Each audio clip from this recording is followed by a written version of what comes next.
grande.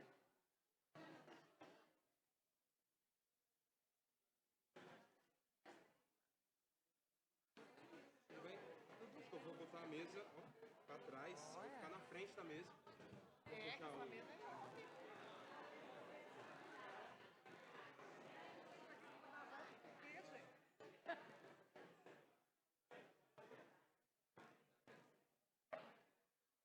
Sabedoria.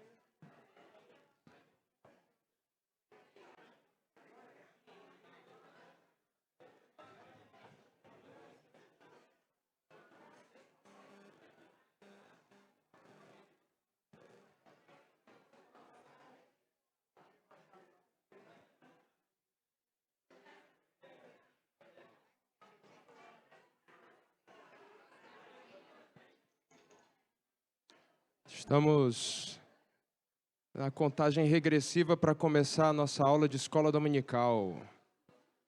Os que permanecerem no templo são convocados a participar.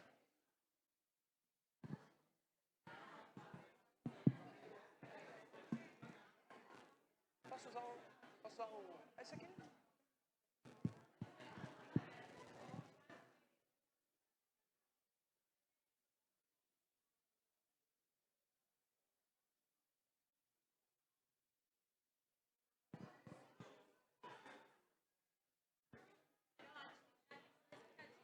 Tá bom. Acho que a gente pode acalmar o pessoal com os avisos. Que tal? Vamos acalmar o pessoal com os avisos. Tá bom. Mais 1 minuto, pessoal.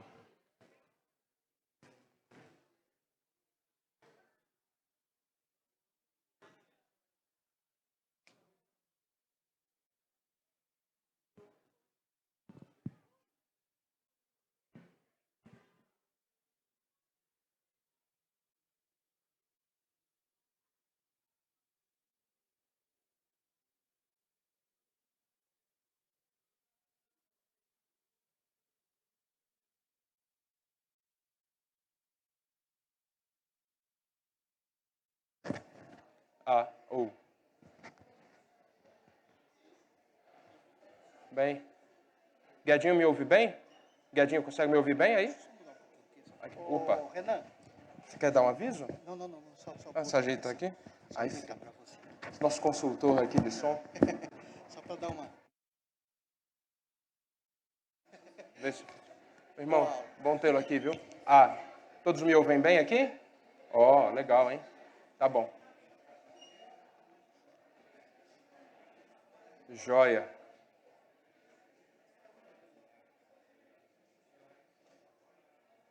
Muito bem. Daqui a pouco a direção da escola dominical vai vir aqui para dar um aviso, certo?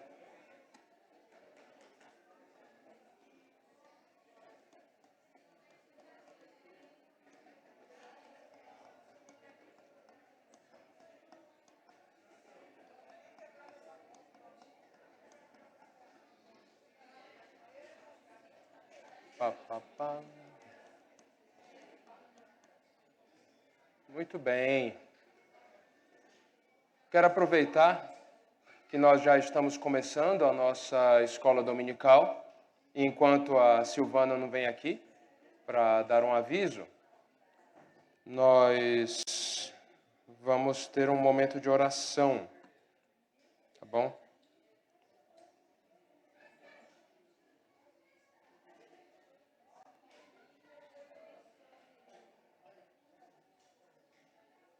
Joia. Eu vou orar. Ô, Silvana, o Ali vem aqui para dar o aviso? Tá legal. Então, tá joia. Eu vou emprestar o microfone, aí depois a gente faz a oração. Tá bom, pessoal? Ok. Enquanto o Ali vem, né?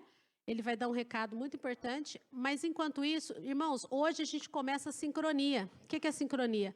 Todas as salas de adolescentes, jovens e adultos estão estudando exatamente o mesmo texto bíblico. E por que isso é importante? Por que a gente sincronizou? Porque a sala dos adolescentes, quem é pai aqui de algum aluno adolescente? Nossa, que benção. Pode abaixar a mãozinha. Raquel. Essa sala vai ter sempre uma tarefa durante a semana. Vocês viram que pregação hoje, falando sobre a importância da palavra de Deus, e o pastor incentivando a ter o culto nos lares? As crianças, dos adolescentes não. Adolescentes, qual seria a tarefa de vocês? Porque aqui estão os líderes da igreja. As pessoas que são mais velhas, mais experimentadas em Cristo. Os líderes das casas. Então, qual é a sua tarefa como pai de adolescente? Pegar esse texto, prestar muita atenção na aula, tirar todas as suas dúvidas, em casa, em algum momento, conforme for melhor para você, você vai pegar esse texto, os pais de adolescentes, vai sentar com seu filho, procurar na internet, vocês vão ver que o texto hoje vai falar sobre alguém na prisão louvando a Deus, Paulo e Silas, vai procurar algum país onde há perseguição, pode entrar no Portas Abertas, vai conversar com seu filho sobre esse texto, ler o texto com seu filho, 16 a 26, e vai procurar alguém para vocês orarem. Combinado? Pai de adolescentes? Combinado?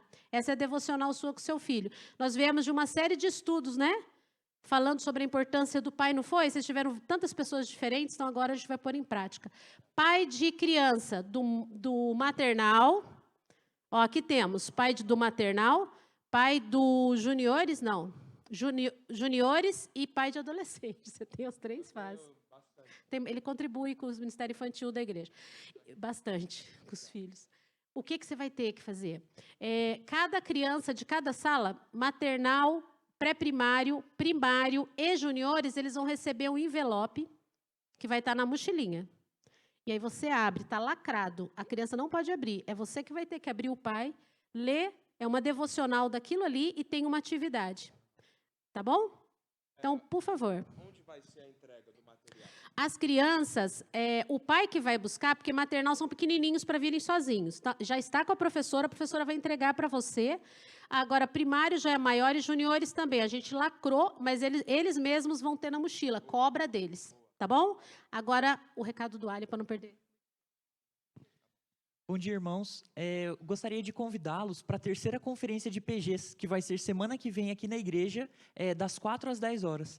Vai ser um momento muito bom para a gente aprender a respeito dos pequenos grupos, dos grupos de discipulado, e não é só para os líderes desses grupos, é principalmente para a igreja inteira, porque a nossa igreja tem se envolvido bastante nos pequenos grupos e nos grupos de discipulado, e nós queríamos ter esse momento para que a gente possa trazer 5 palestras, falando sobre a importância dos pequenos grupos. Dentre eles, a gente vai ter o presbítero Perotti, a professora Silvana, o pastor Luiz César, um workshop sobre discipulado com o presbítero Fabrício e a Júlia, e traremos os resultados dos pequenos grupos. Vai ser um momento muito bom, eu convido a todos vocês. Também vamos ter um momento de lanche e alguns sorteios. E para que você possa fazer a inscrição, e ela é gratuita, mas para que a gente possa saber quantas pessoas vêm, dimensionar todas as coisas, temos 2 cartazes aqui na entrada do templo e aqui perto da EBD, que tem um QR Code. Aí você pode apontar o seu celular para lá e fazer a inscrição rapidinho. Caso você prefira, pode falar comigo, com a Ana Júlia ou com outra pessoa do Ministério de PGs, ou um líder de pequeno grupo, ou de grupo de discipulado, que ele te auxilia a fazer essa inscrição. Obrigado pela oportunidade de dar um aviso. Deus abençoe.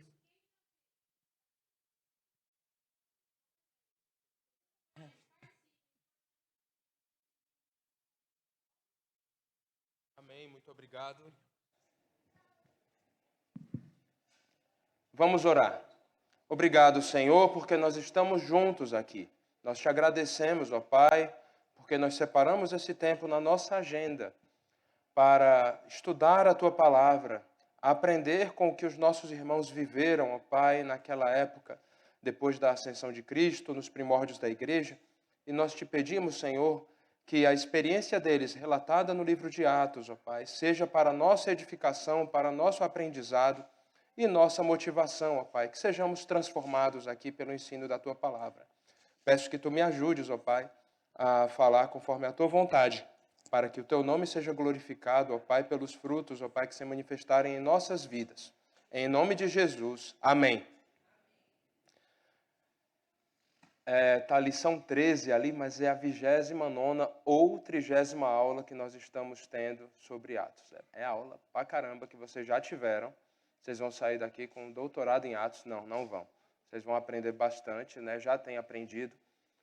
E como nós aqui já estamos há um bom tempo sem estudar o livro de Atos, eu vou fazer não uma breve revisão, eu vou trazer mais contexto para o nosso ensino de hoje, para que vocês estejam inteirados e a par do nosso ponto de partida, tá bom?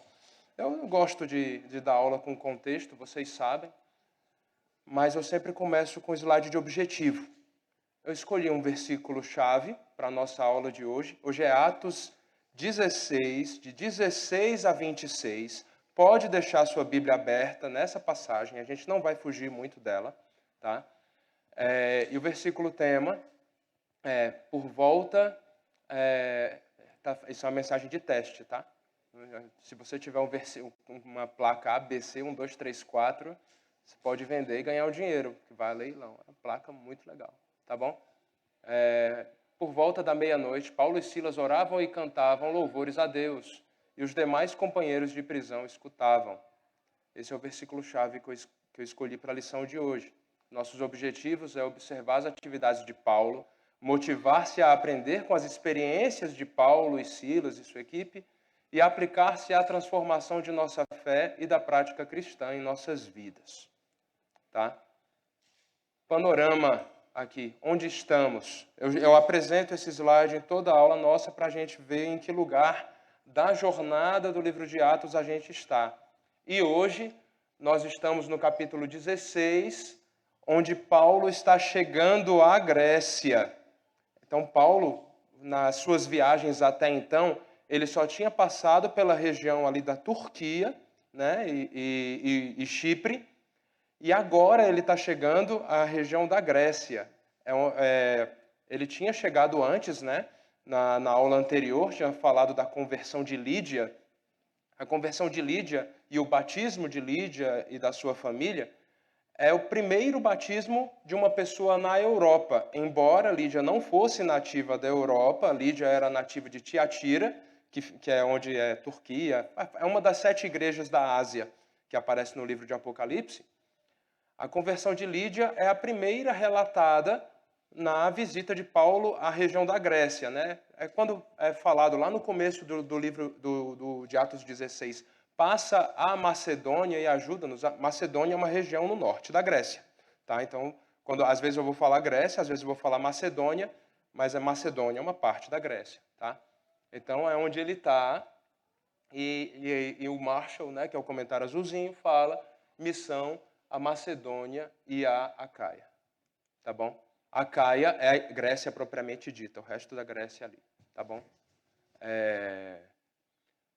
Princípios gerais, isso aqui é o nosso combinado da nossa aula, toda aula também eu falo, porque às vezes a gente acha que, Paulo expulsou um demônio, então vamos sair expulsando demônio na hora que passar da porta. Não.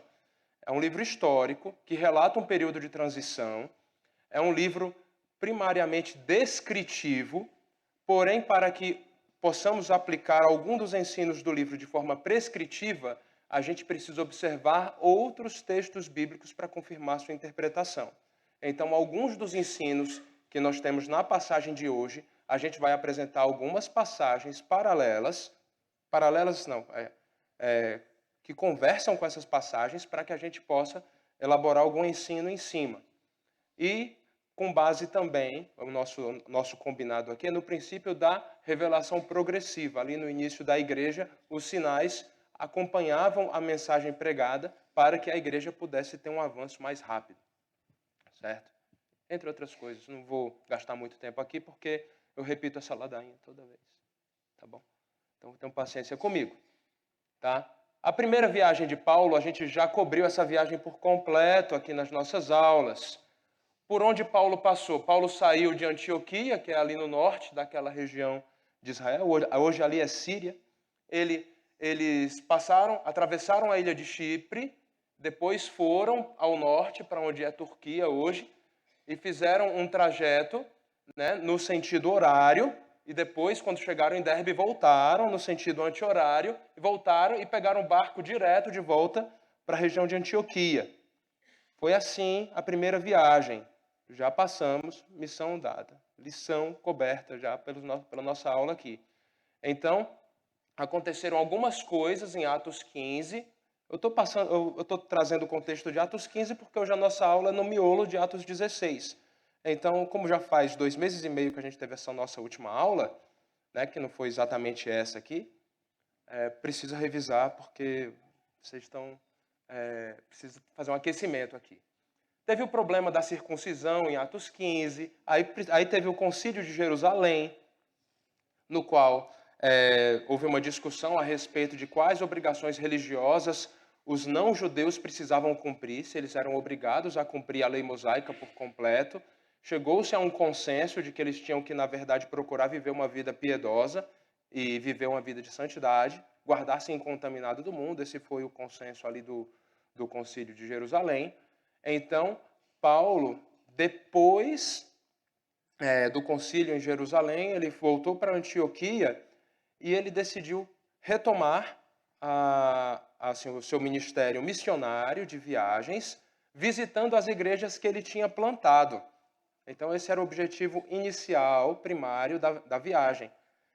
Ele fez um caminho diferente, né, como a gente vai ver no mapa daqui a pouco. Quem foi o companheiro de viagem de Paulo na primeira viagem missionária? Barnabé. Mas eles discordaram a respeito da fuga, entre aspas, né, da desistência de João Marcos no meio da viagem, e eles acabaram se separando. Lembra que a viagem foi por Chipre e Turquia, a primeira, né? Aí eles, no final ali de Atos 15, eles falaram, não vamos junto, porque se você vai com João Marcos, eu não queria ir com João Marcos. Então, Barnabé e João Marcos foram para Chipre. Tanto que Barnabé é natural de Chipre. Ele é de Chipre, ele foi lá, como cipriota, voltou para retomar a evangelização e o discipulado das pessoas da sua nação, embora tivesse deixado a igreja plantada lá. E Paulo foi para a Ásia Menor. Como ele não precisava ir para Chipre, que é uma ilha, ele foi por terra para a segunda viagem missionária. Então, enquanto um saiu navegando para... Se eu fosse mostrar o mapa para vocês, né? Para esse lado, agora eu fico confuso aqui. Em um navegou para o mar Mediterrâneo e o outro foi por terra começar a segunda viagem missionária rumo à Ásia Menor, que é hoje Turquia. Tá bom? Segunda viagem missionária começa na setinha amarela pequena, ali, ó, em Antioquia, né? Isso tudo já é lição dada, tá? Antioquia. Aí ele foi para Tarso, que é a primeira cidade de onde Saulo é natural. Então, Saulo é natural dessa região da Ásia Menor, da Turquia. Aquele pedacinho ali é chamado Cilícia. Aí foi caminhando pelas cidades que ele já tinha plantado. De Tarso foi para Derbe, Listra, Icônio, Antioquia. Tudo isso é cidade já visitada na primeira viagem. Ele retomou as viagens, as visitas, né? Aí, de Antioquia, ele foi para uma cidade nova, Troade, que é lá na pontinha lá da Turquia.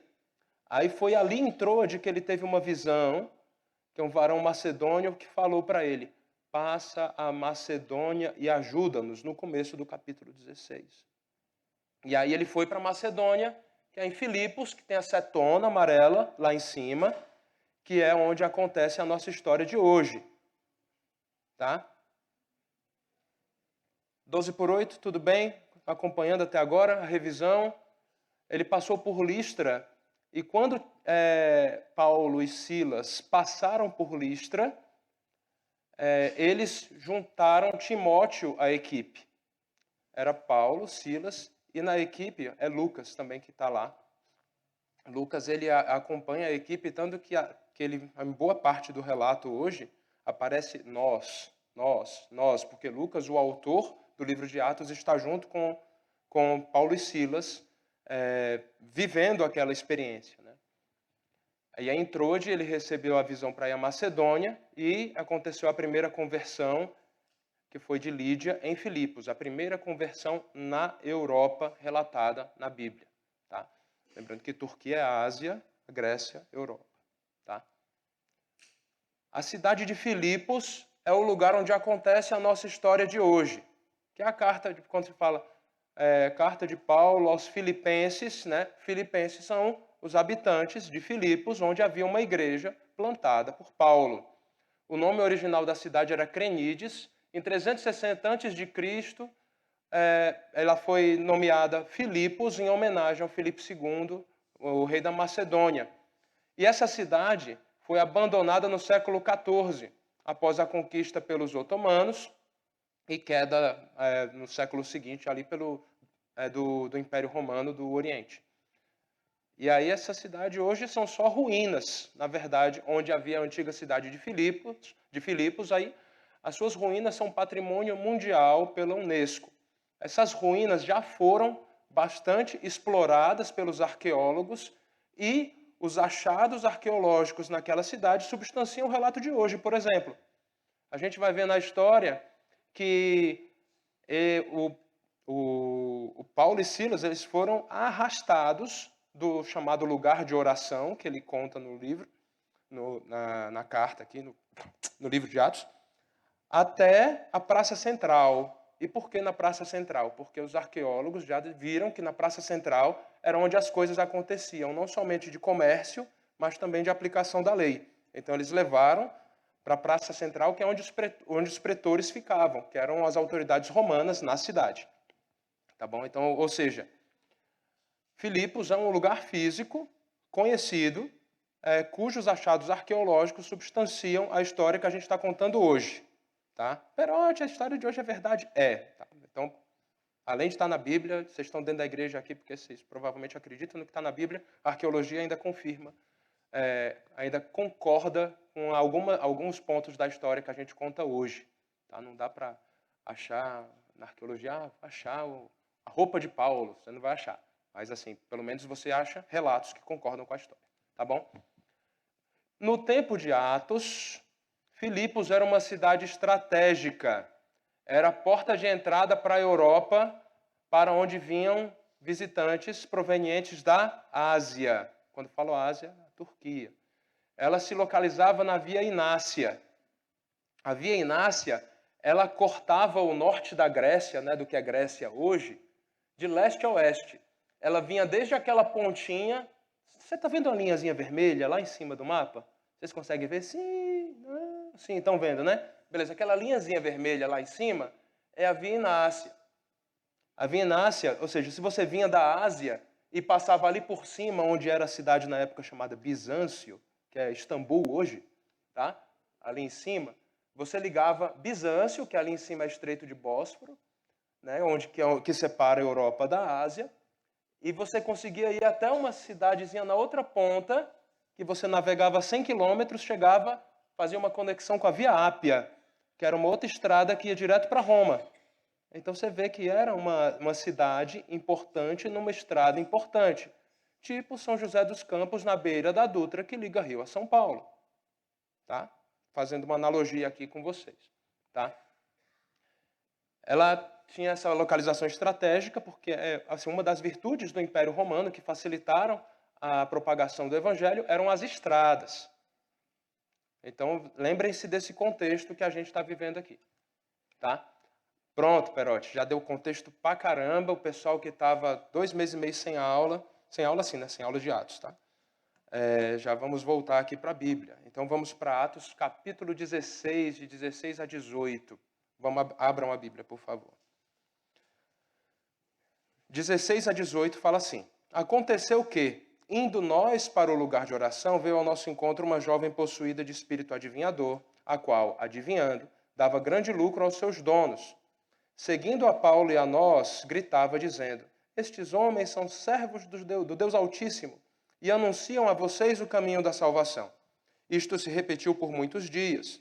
Então Paulo, já indignado, voltando-se, disse ao espírito: Em nome de Jesus Cristo eu ordeno que você saia dela. E na mesma hora, o espírito saiu. Bacana, né? Quem são os personagens dessa história? Eu tenho que mostrar, assim, porque às vezes a gente esquece que tem algumas pessoas que estão aqui na história. A equipe da viagem, a partir de Listra, tinha Timóteo também. Então era Paulo, Silas, Timóteo e Lucas. Porque no versículo 17 ele usa nós, tá bom? A jovem adivinhadora, os senhores da jovem adivinhadora são citados, os donos dela, ela mais ou menos como uma escrava, uma empregada, tá? E ele estava no lugar de oração.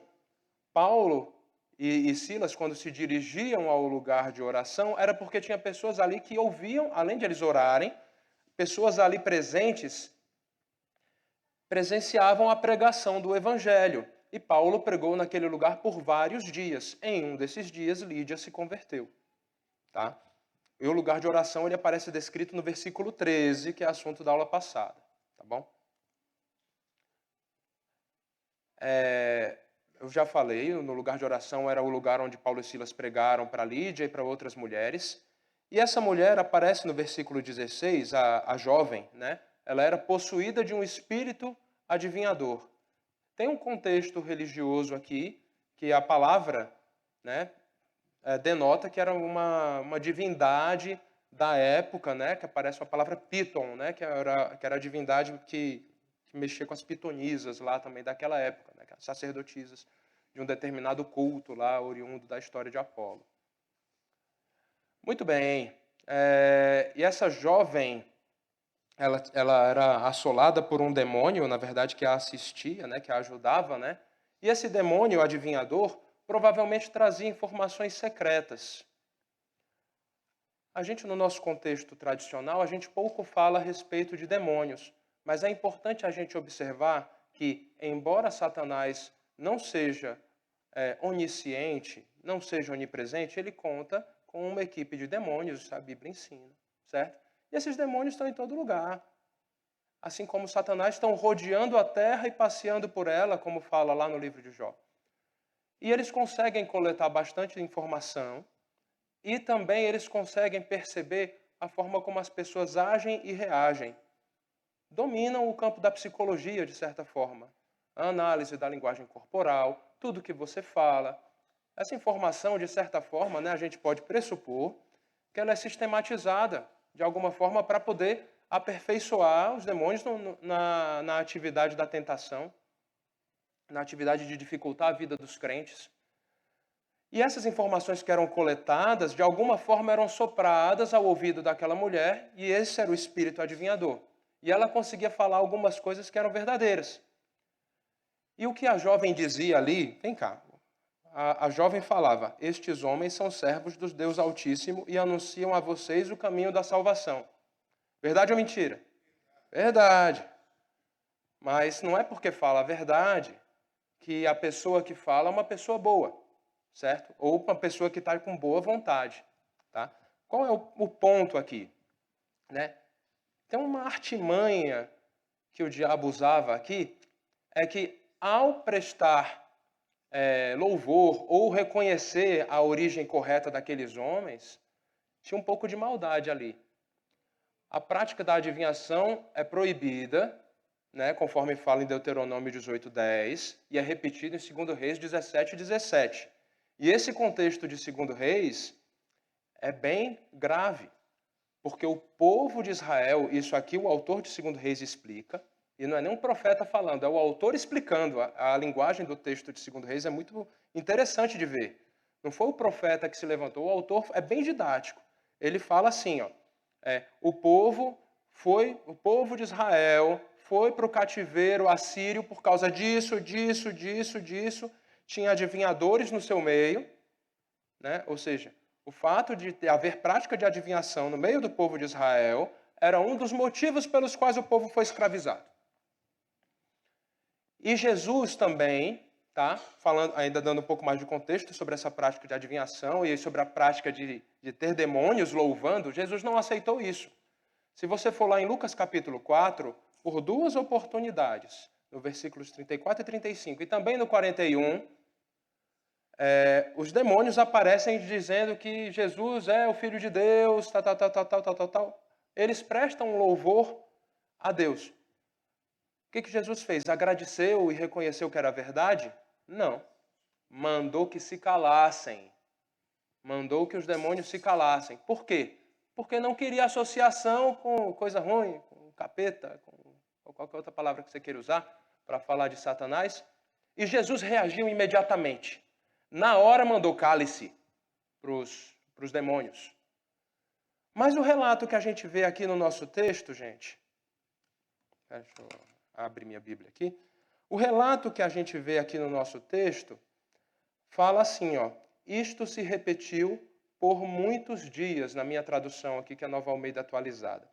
Isto se repetiu por muitos dias. por que Paulo demorou muitos dias para reagir? Na hora que eu li, eu falei, caraca, por que o Paulo não deu logo uma rebatida, né, de beisebol logo no demônio? Falou, vai para longe, seu capeta. Então, não reagiu dessa forma. A indignação de Paulo demorou a se acumular. Acho que a gente tem alguma coisa a aprender aqui. Tá? Se alguém quiser, eu sei porque, eu sei. Eu vou falar logo aqui para ganhar o tempo. Volta. Pau. Eita, não consigo apertar um de uma vez. Passa para mim um slide só, por favor. Pessoal, porque eu estou tendo dificuldade aqui, eu não consigo passar um slide só.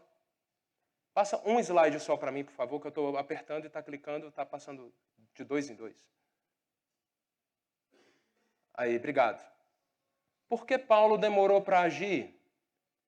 Ele queria observar a situação. Lembrando que Paulo não tinha expulsado nenhum demônio até aí no livro de Atos. Tá bom? Ele queria discernir também a natureza real da situação, se era de fato um demônio ou se era só uma mulher sensível ao evangelho, e as intenções do Espírito. Ele também quis entender a significância e os impactos dentro do contexto local em Filipos. Lembrando que ele não estava mais na Ásia, de onde ele era, ele conhecia um pouco mais os hábitos, mas ele já estava na Macedônia.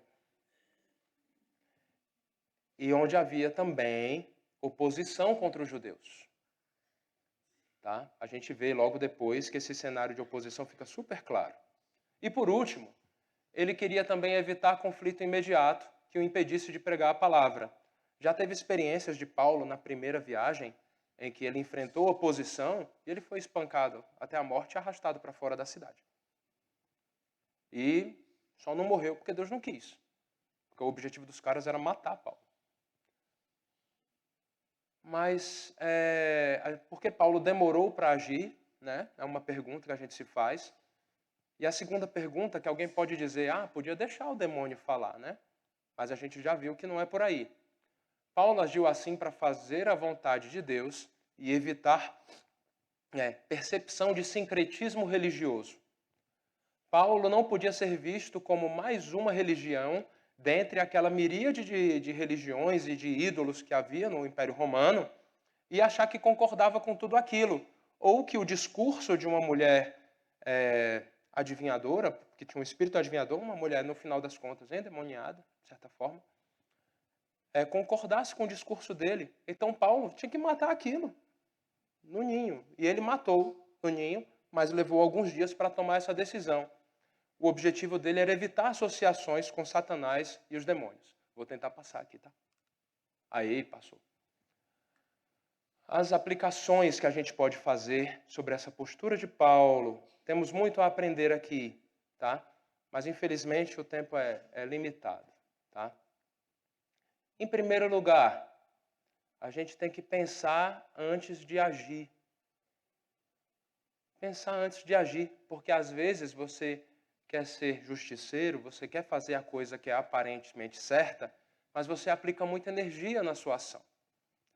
Aí quando você vê, você queria manifestar a justiça de Deus e esqueceu de manifestar o amor. Você aplicou um certo princípio, que é da lei, mas você esqueceu de agir com a graça. Você quis fazer a coisa certa, mas no meio do caminho você magoou 50 irmãos.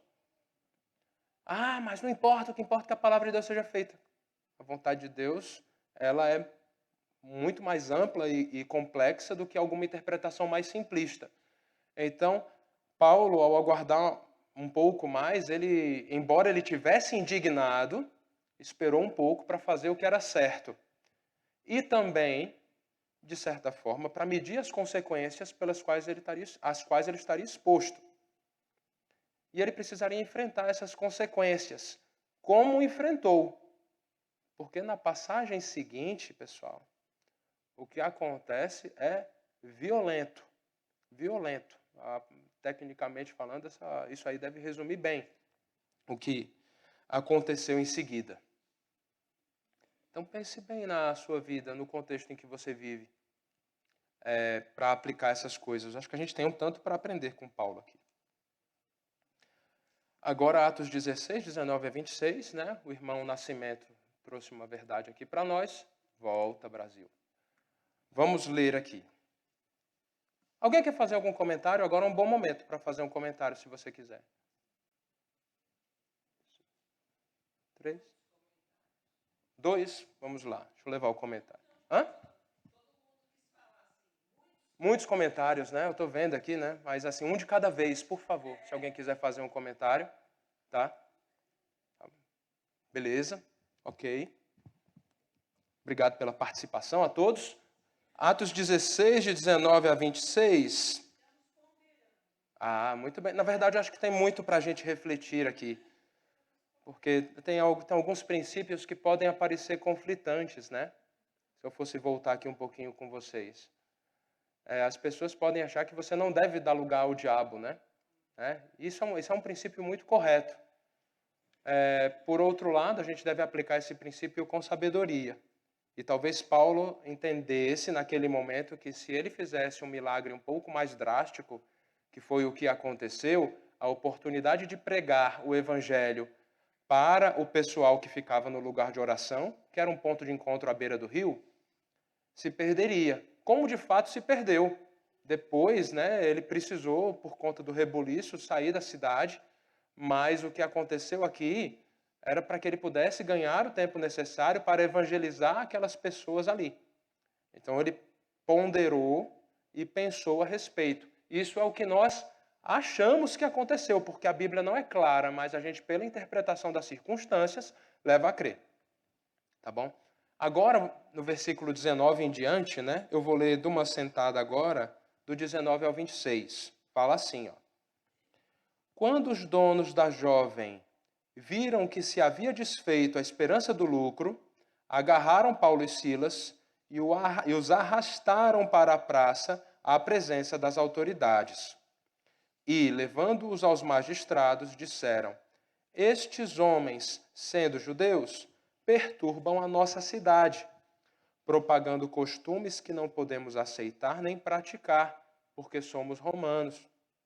Então, a multidão se levantou unida contra eles e os magistrados, rasgando-lhes as roupas, mandaram açoitá-los com varas.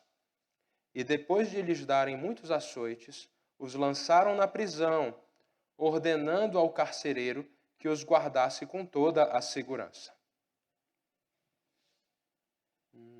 Este, recebendo tal ordem, levou-os para o cárcere interior e prendeu os pés deles no tronco.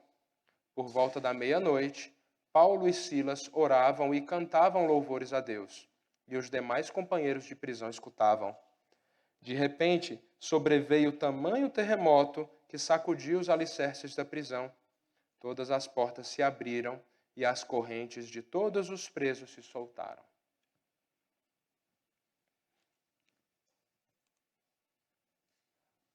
Olha só, vamos ali para o começo, no versículo 19. Fala assim, né? Quando os donos das jovens viram que se havia desfeito a esperança do lucro, é interessante, né? É que o Lucas, ele usa um jogo de palavras que liga o 18 no 19. O jogo de palavras é mais ou menos assim, ó, que quando saiu o espírito da mulher, foi embora também a esperança do lucro dos caras. Isso não aparece no português, mas ele faz isso para meio que tirar onda, né? Falando assim, ó, o mal foi embora e junto com ele a grana dos caras, né? Mas tem uma frase do comentarista Marshall que eu achei muito interessante. Vejam comigo.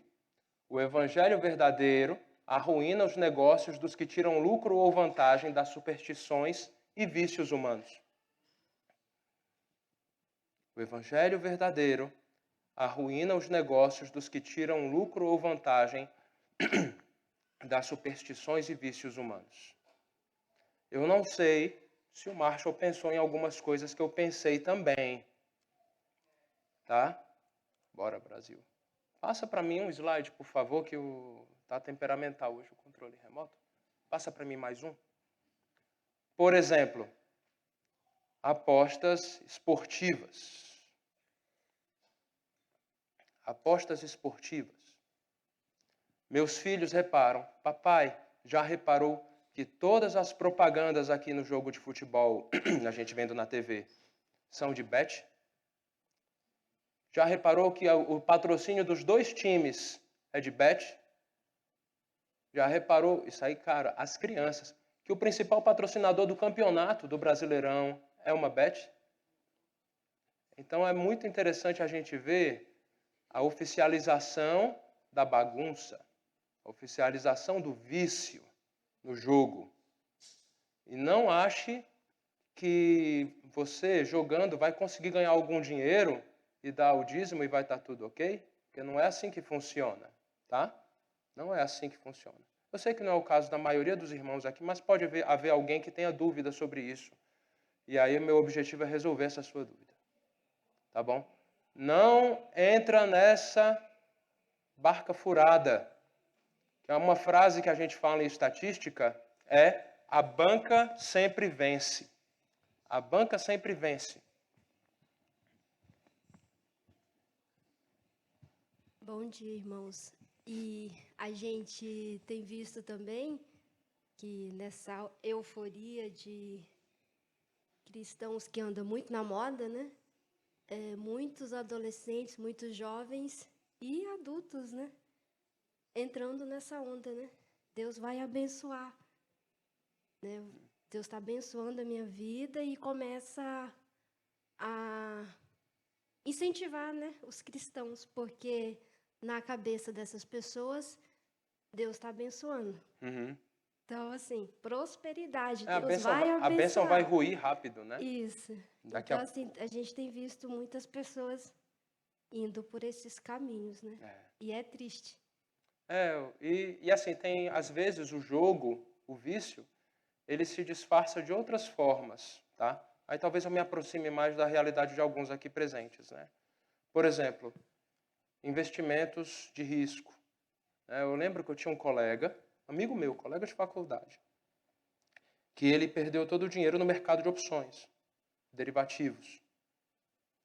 Tem outros conhecidos que também resolveram virar day traders, né, para investir diariamente na bolsa, mas ao adotar estratégias arriscadas demais, em busca de um lucro maior, também perderam seu dinheiro. Né? Existem várias formas de trabalho, mas tem pessoas que acham que o dinheiro vem mais fácil do que ele normalmente vem. Eu coloquei ali no meio uma figura representando o jogo do tigrinho, tá? Que ficou muito na moda, mas também é uma forma de você perder dinheiro. Você acha que o aplicativo vai ser totalmente honesto e te dar mais dinheiro do que recolher? Por fim, a última figura ali representa a teologia da prosperidade, que nada mais é do que os outros 2 disfarçados de religião. Você acha que pode jogar com Deus. Em vez de você aplicar um dinheiro na sua conta da Bet, você vai aplicar um dinheiro na doação para a igreja, achando que Deus vai te retornar alguma coisa. E o evangelho verdadeiro não tem nada a ver com isso. O evangelho verdadeiro não tem nada a ver com teologia da prosperidade ou com você ganhar dinheiro na mega da virada.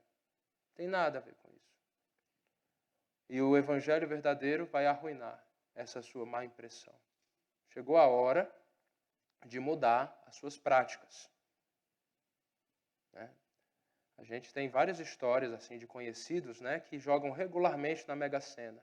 E aí meus filhos perguntam, mas papai, quanto tal pessoa ganhou? Eu falei, R$600 porque acertou a quadra uma vez. Mas quanto ela já perdeu? Faça as contas. Se são 50 semanas por ano, mais ou menos, joga toda semana. E joga há 40 anos, R$10 por semana. Por ano vai quanto? Por ano vai 500, em 40 anos, é uma grana preta. Vou multiplicar, vai R$20.000 para recuperar 600. Quem é que ganha? É a Caixa Econômica. Quem é que ganha? É o aplicativo. E você não vai ganhar. Não vai ganhar. Fique em paz. Pode ser que ganhe, mas aí vai trazer a ruína também para a sua vida, porque a gente vê isso acontecendo na vida de muita gente. Olha só o que aconteceu. Se lhes desfizer a esperança do lucro, no versículo 19, e aí a seguir aparece que eles foram arrastados para a praça à presença das autoridades.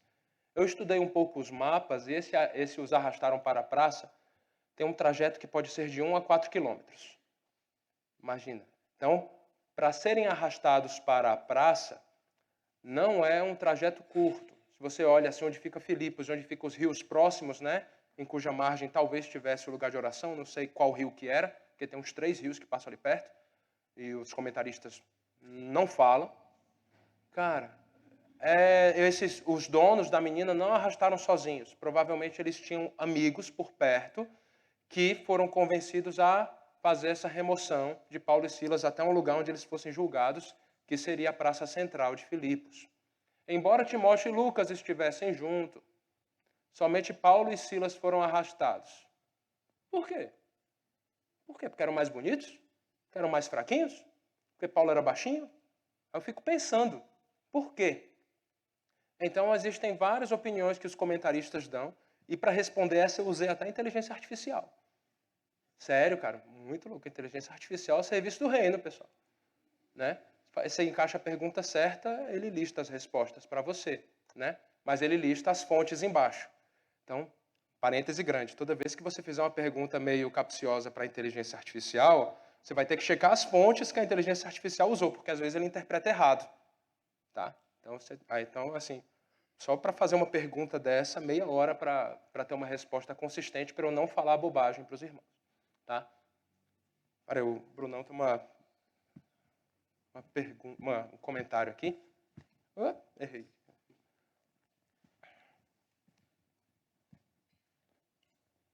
Bom dia. Aqui na Bíblia que nós usamos, ele tem um comentário sobre o motivo de os dois não terem sido pegos também. É porque Lucas e Timóteo eram considerados gentios e não judeus. Uhum. A ideia ali é porque Paulo e Silas foram pegos por serem judeus. Provavelmente isso, né? Existe a possibilidade também de eles estarem em outro lugar na hora, porque a equipe não precisa estar junta o tempo todo ao fazer um trabalho na cidade. Mas me parece que essa explicação é a melhor de todas as 3 possíveis, aqui que eu listei as 3, tá? É legal dizer isso daí, porque o Lucas, ele é gentio de fato. E Timóteo, eu chamei ele ali de semi-judeu, porque ele é judeu só por parte de mãe. Tanto que, para poder partir com Paulo, como Paulo já tinha sofrido na primeira viagem, ele falou o seguinte: olha, como você é meio judeu e a gente vai pregar nas sinagogas das cidades, para que os judeus não questionem você, é melhor que você seja circuncidado. Mas acontece que Timóteo não era 100% judeu, era meio judeu. Então eles olharam lá, olharam Paulo e Silas, Timóteo e Lucas, provavelmente eles olharam, aqueles ali são judeus, por quê? Porque eles têm um chapéuzinho de judeu, porque eles têm um nariz de judeu. Então eles foram selecionados para serem julgados, porque o argumento de acusação que foi usado contra eles era baseado no fato de eles serem judeus e a cidade não gostava de judeu. Perote, você está viajando. Não, está escrito. Olha só, 20 e 21, os versículos 20 e 21, eles apontam que a linha de acusação usa o fato deles serem judeus. Como o sentimento antijudaico era comum, eles foram acusados de atividade religiosa contra Roma, tá? Porque no 21 fala, e no 20, estes homens, sendo judeus, perturbam a nossa cidade, propagando costumes que não podemos aceitar nem praticar porque somos romanos. Tinha uma lei que falava que povos de fora de Roma não podiam, de fora de Roma, assim, povos não podiam, assim, promover proselitismo de elementos culturais e teológicos que não fossem os dominantes. Claro que essa lei era aplicada de uma forma muito dúbia, assim como outras no nosso dia. Hoje em dia a gente tem lei que é assim, tem lei que pega, tem lei que não pega, mas essa aqui pegava quando era interessante. E os caras não gostavam de judeu, aplicavam a lei contra judeu aqui. E aí houve esse argumento, e nos versículos 22 e 23, descreve que a multidão presente ali na praça central de Filipos se levantou contra Paulo e Silas, e as autoridades não conduziram nem julgamento. Foram para cima dos judeus e num julgamento sumário, sem argumentação nem nada, já foram para a punição. A punição no 23 e no 22 fala assim, que eles rasgaram a roupa de Paulo e Silas, foram açoitados com varas, e depois dos açoites eles foram presos. E ainda teve ordem para reforço de segurança, como fala o versículo 23. Né? Esse procedimento das autoridades de condenar antes de ter um julgamento justo foi reconhecido pelos próprios como erro, porque Paulo os desafiou. Lá no versículo 37 a 39, que é alvo de uma aula seguinte, fala que as autoridades reconheceram seu erro, porque Paulo falou: vocês me condenaram antes de julgar e eu e Silas somos cidadãos romanos. Aí eles afinaram, pediram perdão e ficaram com medo de Paulo dar parte para Roma, de apelar para Roma contra os caras, porque os caras iam ser condenados. Porque isso não podia ser feito contra um cidadão romano. Lembrando que não é todo mundo que tinha cidadania romana só porque nasceu no território. Cidadania romana é algo que você compra e herda, ou você tem porque nasceu na cidade e tal. Tem algumas cidades que tinham uma jurisdição especial pela qual os cidadãos nela nascidos se tornavam romanos, cidadãos romanos. E era o caso de Paulo, que era cidadão romano, Silas também era cidadão romano, mas os outros dois não era o caso, provavelmente. Tá? Quem é que puniu o Paulo e Silas com açoites? Né? Eram os assistentes dos pretores. Era prática ali naquele tempo, naquela região, que os pretores, que eram as autoridades da cidade ali, tivessem assistentes que portavam esse tipo de armamento. Tá? E como era o açoite? É importante relatar, né?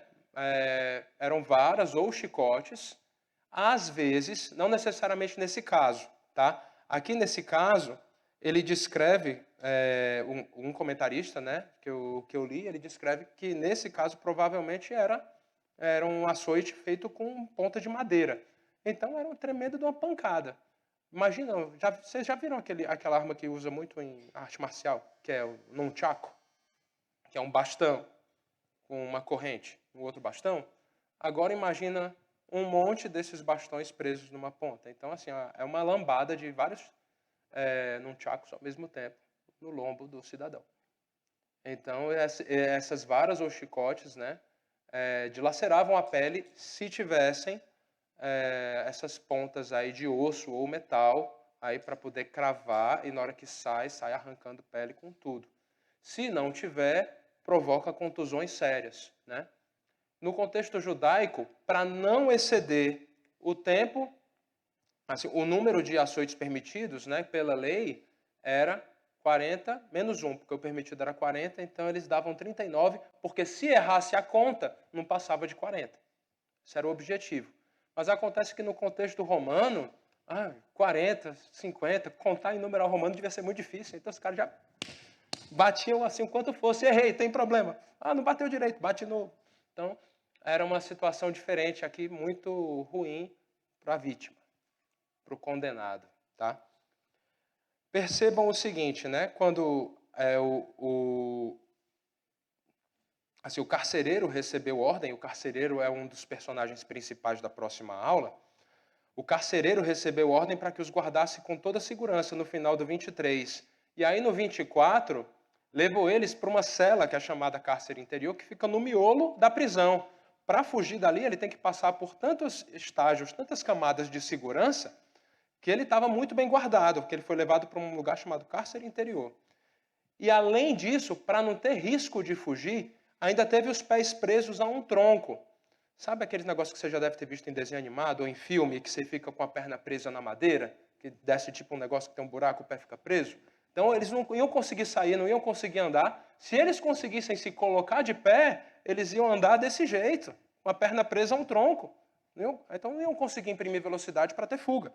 Então, segurança máxima na prisão de Paulo e Silas. E eles presos nessa situação, sem ter sido julgados, a gente vai fazer aplicações disso daqui a pouco, não tinham sido julgados. Foram presos numa condição degradante, de altíssima segurança, como se fossem os piores bandidos ali do Império. Eles mesmo assim, no versículo 25, eles oravam e cantavam louvores a Deus. E todo mundo da prisão ouvia. Todo mundo da prisão ouviu eles cantando. Não sei que música eles estavam cantando, mas se fosse dos anos 80 para cá, eles iam estar cantando aquela: essa paz que sinto em minha alma, não é porque tudo me vai bem. Vocês conhecem a música, né? Essa paz que sinto em minha alma, é porque eu louvo ao meu Senhor. E aí fala: não olho circunstâncias, olho o seu amor, não me guio por vistas, alegre estou. Tá? E mesmo que dê tudo errado, vou confiar. Né? Resumindo a segunda estrofe. Enquanto eles cantavam, de repente, versículo 26, sobreveio tamanho terremoto que sacudiu os alicerces da prisão.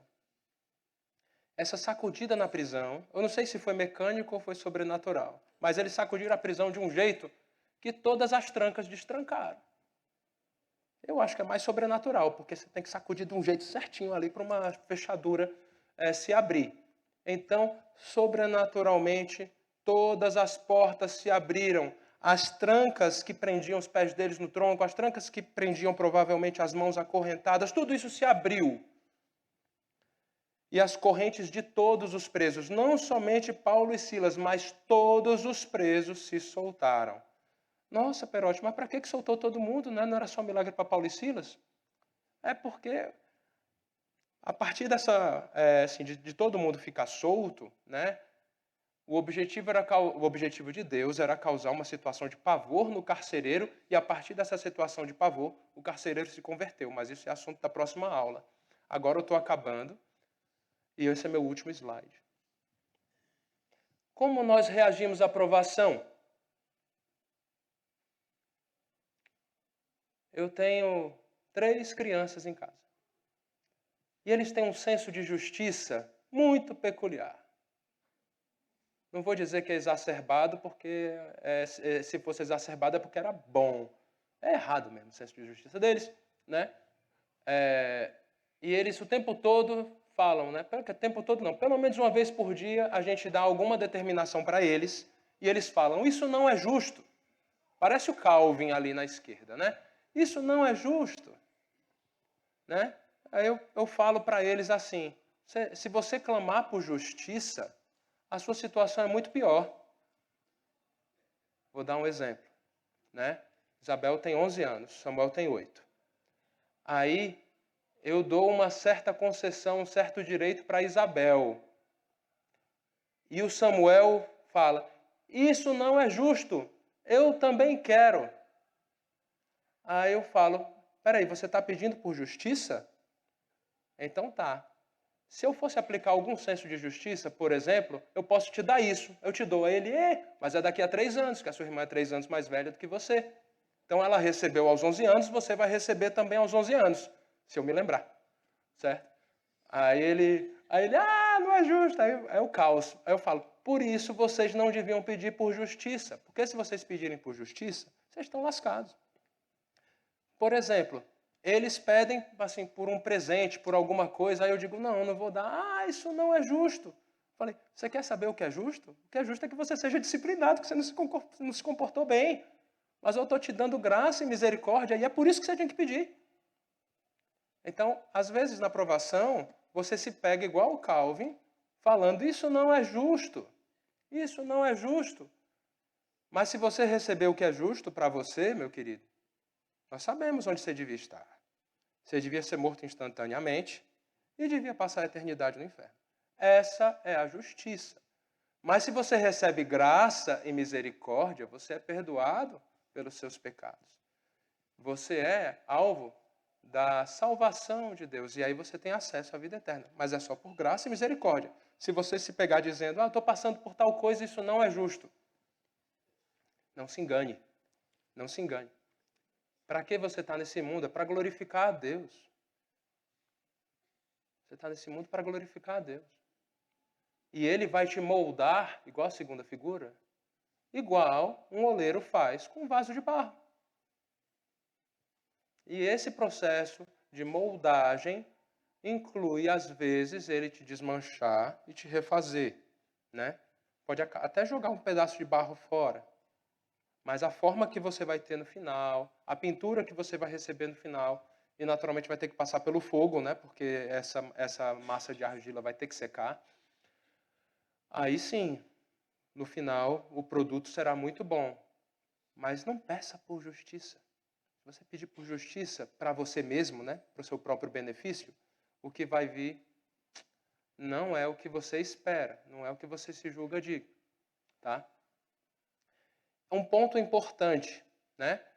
Lembra que Paulo esperou para agir contra a mulher, a jovem com o espírito adivinhador, para tirar o espírito dela? Provavelmente ele estava calculando os riscos do que ele ia fazer, porque ele estava fazendo uma coisa nova ali. E num lugar novo, né? Lembrando que era um outro país.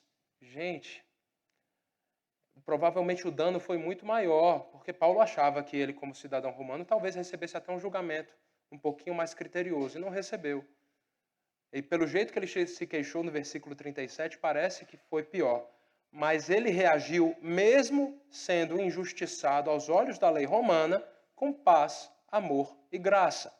Você observa que a partir disso, né, a gente vai estudar isso na próxima aula, a forma como ele reagiu, abençoando o carcereiro, pregando a mensagem, a família do carcereiro inteira se converteu depois. Isso é paz, isso é amor, isso é graça. Como reagir à provação? Meu irmão, não sei pelo que você está passando hoje, tá? Alguns eu até posso saber, mas a maioria eu não sei. Mas quando você reagir à provação, paz, amor e graça não podem faltar no seu comportamento. Acabou a aula, acaba a aula com o slide de objetivo, tá? Que nós lembremos de manter um espírito observador e analítico em observar o que Paulo passou aqui nessas etapas, né? E como ele enfrentou as dificuldades. Que a gente se motive a aprender mais e mais com a experiência de Paulo e que a gente aplique o nosso esforço numa transformação da nossa fé e da prática cristã nas nossas vidas. Eu vou orar para encerrar a aula, tá bom? E quando acabar a oração, o toque vai tocar. Obrigado, Senhor, porque nós podemos estudar a Tua palavra. Nós te agradecemos, Senhor, porque Paulo, Silas, ó Pai, Timóteo e Lucas se dedicaram, Pai, na segunda viagem missionária e conseguiram vencer as provações de um modo que o Teu nome seja glorificado. E nós pedimos, ó Pai, que Tu nos abençoes com o Teu discernimento, com a Tua sabedoria, com a Tua força, Pai, para que possamos agir de forma semelhante, para que o Teu nome seja glorificado. Temos tanto o que fazer nesta cidade, Senhor, e também em outros lugares do mundo. Precisamos ser fortes, precisamos ser perseverantes. Nós dependemos de Ti também para isso. Em nome de Jesus. Amém. Bom domingo.